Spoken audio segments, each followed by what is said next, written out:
I'm Nida. So for today, gagawa tayo ng New Year, New Me makeup tutorial or a soft glam makeup tutorial na sobrang easy that you can do for your everyday life kung gusto nyo mag-eyeshadow. And so, New Year na naman guys. Happy New Year to everyone. So we are going to start off our New Year with a new makeup tutorial. And pwede nyo ito gamitin sa day events. So, if you want to know what is my New Year, New Me makeup tutorial, please keep on watching. And without further ado, let's get started. So you guys know that I always start my makeup tutorial with cleansing my face and toning my face. Pwede mo rin siya tawagin skincare guys kasi naturo nga sa akin ni Joanne Kim, if you don't know.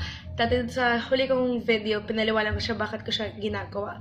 So, gagamitin ko for my toner is a Nivea MicellAir Skin Breathe Acne Clear Micellar Water.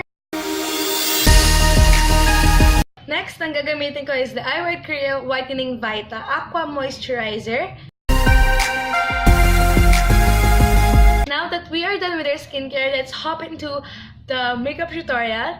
So for the new year, I guess na we don't want to start our new year with a really dark makeup. Nagigets niyo ba ako?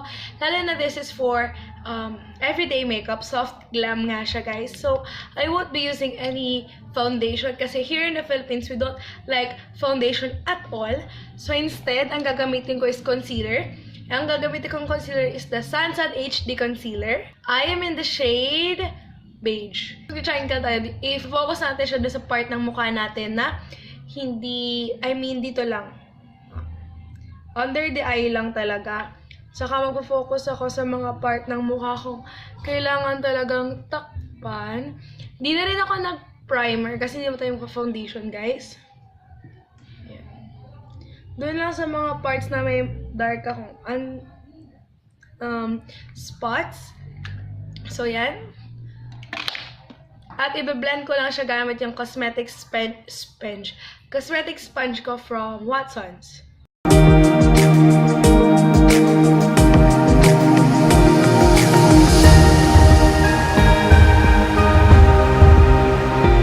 So now, nakita niyo naman na maganda na yung base. Medyo highlighted lang ako sa parts na gusto ko siyang ma-highlight. Now, we are going to powder it down. And I'm also not going to bake, guys. Kasi nga, we don't want ano ba tawag doon yung mabigat na base. So, I'm just going to use my Nichido pressed powder in the shade Tan. I'm just going to get a dome brush. Ito pala yung shade na Tan. It looks white. I mean, mukha siyang maputi sa camera, but it's really darker than you think. Tapos, ito lang, dome brush. Kuha lang tayo konti. And we are going to press it in the skin, sa buong muka. Hindi lang dun sa concealer natin. Now, we are done with the base itself. Yan, medyo maganda na talaga. I'm going to contour. So, ang gagamitin kong contour is ito. This is the Shawill Makeup Nude Blush. This is a blush palette, but I'm going to use it as my contour, this middle shade. Ito yung gagamitin kong shade pang bronzer. And kukunin ko lang tong fluffy na brush. Now, from the same palette, we are going to do our blush. Ang kukunin kong shade is itong nasa dulo. Ito. Yung medyo peachy. And I'm just going to use a blush brush.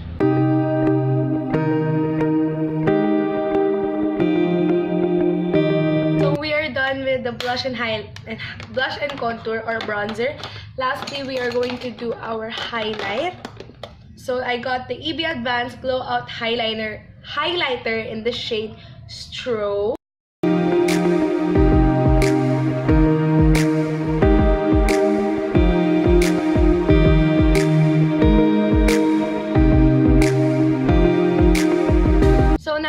With the base, we are going to switch to our eyebrows, eyebrows muna. So I'm going to use the Detail Makebrow in the shade, ano bang shade to? Ash brown. So Tapos na tayo sa kilay. Nagpalit lang ako ng shade ng pencil. I used the shade brown. And now, isiset ko lang yung eyebrows ko with the Nichido Clear Eyebrow Gel. So, set lang natin siya. So now, para sa eyeshadow guys, you can skip this part na kung ayaw nyo mag-eyeshadow for the new year or for your work life ata. But I'm going to use the same palette dito. I'm going to use this palette as well. Gagamitin ko yung shade sa gitna with a little brush. Itong pencil brush. Kunin ko lang tong shade na to. At lalagay ko lang siya dito sa outer corner. So, ako siya i-blend papasok. Pero, pag blend ko na siya papasok, i-focus ko pa. Kuwari na blend ko na siya, diba guys? Yan, meron na siya sa buong lid. Lalagdagan ko lang dito sa outer corner para lang mag-dark lang siya.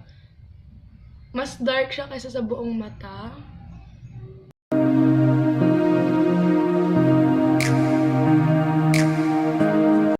Next is, kukunin ko pa rin yung same brush. Tapos, iraran ko lang dito sa lower lash line. Tapos, ikakabit ko sa dulo.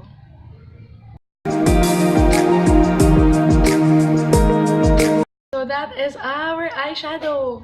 Yan, ganun lang kasimple, guys. So, now we are done with our eyeshadow. If you guys, as sabi ko ngayon, kung ayaw nyo mag-eyeshadow, go lang.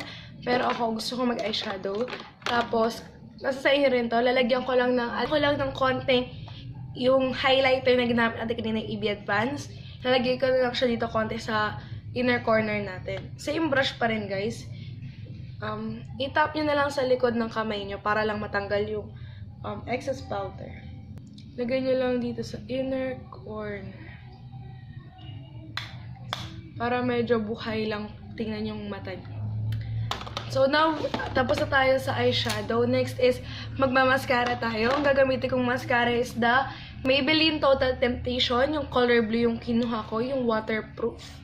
And curl lang natin yung eyelashes natin with the Nichido eyelash curler.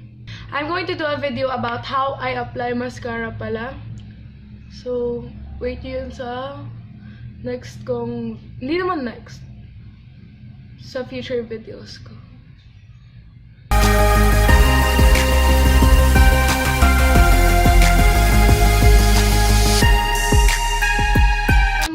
Dito na tayo sa last part of our makeup look, which is our lipstick. Ang gagamitin ko lipstick is from Nichido. This is the Ultra Stay Matte Liquid Lip Color in the shade Chic Cafe. Kung gusto niyo na medyo natural na lip color, it is a nude na may pagka-hint of brown.